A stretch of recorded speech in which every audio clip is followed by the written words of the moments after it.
Patanjali civil services academy में अब यहाँ पर IAS, IPS, IFS, IRS, PCS प्रशासनिक अधिकारियों की एक बहुत बड़ी शक्तिशाली फौज यहाँ से खड़ी होगी। और ये एक नया शंखनाद है, क्योंकि चारों तरफ तबाही मची पड़ी है कोचिंग के नाम पर। दिल्ली से लेकर के पूरे देश के हर राजधानी में लाखों बच्चों का जीवन एक तरह से उसमें घुट रहा है, और ना उनके आवास की बहुत अच्छी व्यवस्था, ना भोजन की, ना सुरक्षा की। कई तरह के चैलेंजेस हमने देखे, और मुझसे लगभग पिछले 10 सालों से अभिभावक डिमांड कर रहे थे।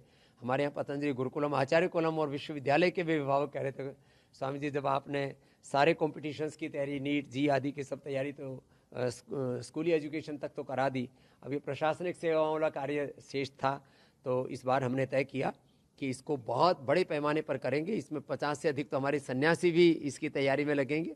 500 से ज़्यादा बच्चों को पहले चरण में हम ले रहे हैं, और करीब 50,000 से 1 लाख बच्चों को ऑनलाइन भी पढ़ाएंगे, और उनके जीवन को एक कामयाबी के शिखर तक लेके जाएंगे, कैरियर बिल्डिंग के लिए, नेशन बिल्डिंग के लिए, और इस देश के लोकतंत्र को मजबूत बनाने के लिए।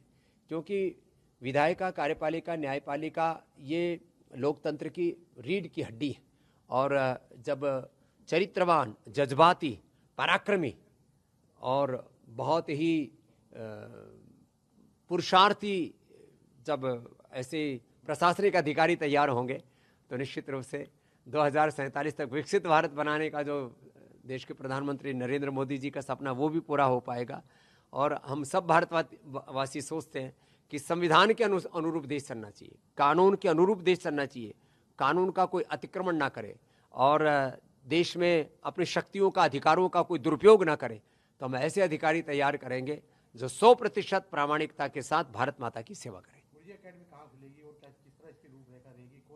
पतंजलि सिविल सर्विस एकेडमी का मुख्यालय अभी हरिद्वार है, और आने वाले समय में इसका विस्तार दिल्ली एनसीआर तक भी होगा। यद्यपि जो सिविल सर्विसेज की यूपीएससी आदि की जो तैयारी करवाने वाले जो इंस्टीट्यूशंस हैं, उनमें खलबली मची पड़ी है, क्योंकि हम जो प्रतिभावान हैं, गरीब हैं बच्चे, उनको हम 100% निःशुल्क पढ़ाएंगे, और बाकी से भी नाम मात्र का, जिससे कि इंस्टीट्यूशन को हम चला सके। हमारा उद्देश्य इसमें कोई कॉमर्शियल नहीं है, विशुद्ध रूप से राष्ट्र निर्माण के लिए हमने ये अकेडमी शुरू की है। इसका परिणाम बहुत अच्छा होगा। हमारे बहुत ही senior IAS officer NP Singh ji इसके डायरेक्टर होंगे, और इसके चेयरमैन हमने अवध ओझा जी, जिनका लगभग पिछले 25 वर्षों का ये एक यूपीएससी के एक जिसको कहते हैं ट्रेनिंग का एक बहुत बड़ा उनका अनुभव है। लाखों लोगों को उन्होंने इस दिशा में प्रेरित किया। 1000 से ज़्यादा उनके शिष्य आज आईएएस आईपीएस पूरे देश भर में हैं भी, और बाकी भी बहुत ही जो सीनियर टीचर्स हैं, प्रोफेशनल्स हैं, वो इन बच्चों को पढ़ाएंगे। गरीब, अमीर, अगड़े पिछड़े, आदिवासी, वनवासी, सब जाति वर्ग समुदाय के बच्चे इसमें भाग लेंगे, बिना किसी भेदभाव के। ये पतंजलि सर्विस एकेडमी काम करेगी। कौन सी तारीख से शुरू हो रहा है? ये अगले महीने 15 जुलाई इसकी लास्ट डेट हमने रखी है, और 3 दिन का एक उनका प्रारंभिक परीक्षण रखा है, और उसको जो उत्तीर्ण कर लेंगे, उसमें जो अच्छे मार्क्स से लेकर के आएंगे, उनको 1 लाख रुपए से लेकर के 2.5 लाख रुपए तक तो उनको हम छात्रवृत्ति देंगे बच्चों को। गुरुजी लास्ट क्वेश्चन है, गुरुजी जो लोग जो छात्र आत्महत्या करें, उनके लिए क्या संदेश है आपका गुरुजी? किस तरह अलग अलग ट्यूशन और ट्यूशन के नाम पर, कोचिंग के नाम पर जो अलग अलग जगह पर जो काम चल रहे हैं, मैं देखता हूँ वहाँ काफ़ी बच्चे सुसाइड कर रहे हैं, काफ़ी बच्चे नशेड़ी, गंजेड़ी, भगेड़ी, चरित्रहीन हो रहे हैं, दिशाहीन हो रहे हैं। ये बहुत ही दुर्भाग्यपूर्ण है। देश की युवाओं की शक्ति राष्ट्र निर्माण में लगनी चाहिए, न कि आत्मविध्वंस में।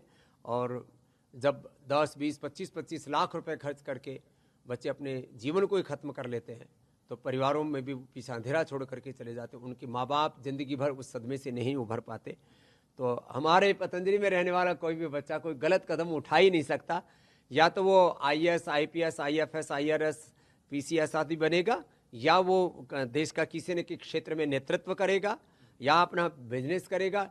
यदि वो इस सिविल सर्विसेज को भी नहीं कर पाया, तो इतना अच्छा नागरिक बनेगा कि वो जहां भी जाएगा राष्ट्र निर्माण में एक बड़ी भूमिका निभाएगा, कभी भी गलत कदम नहीं उठाएगा।